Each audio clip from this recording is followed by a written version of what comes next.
Yun, good morning mga kataba. Ako nga pala si Kebads. Sa ngayon kukuha tayo ng student certificate. Ang kailangan lang natin gawin, umattend ng 2 days. First day para sa orientation, second day ay examination.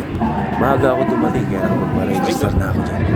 Nakakuha na ako ng number 56. Ang dami nga ng tao, kita nyo naman. Umabot kami ng 300 kasi.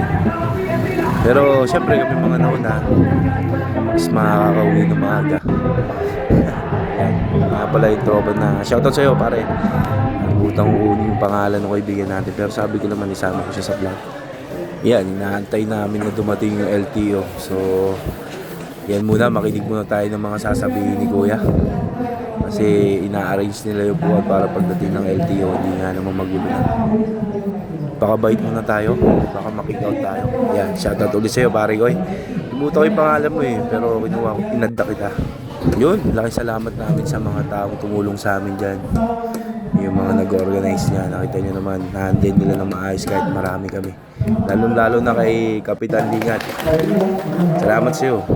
Nagkaroon kami ng mga certification para makakuha ng student license muna. So ayun, salamat Kap. The best ka talaga. Lugaw muna tayo siyempre.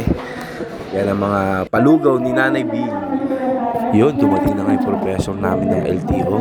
All the way from Pampanga pa yan. Nakakita nyo naman. Kaya kailangan magpakabait tayo.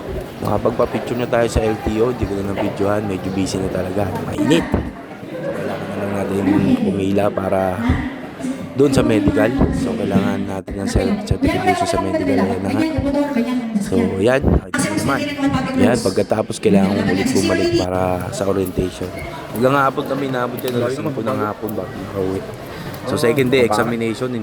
So yung second day sa exam, hindi ko na binidyo at bawal talaga yun. Pagkatapos yan, dumiretso na ako sa LTO. Iba sa Bales, napakabilis lang. Walang kahirap-hirap, makukuha mo agad yan. Nakita nyo naman, natapos din. Nakuha ko din. Salamat po. Thank you for watching.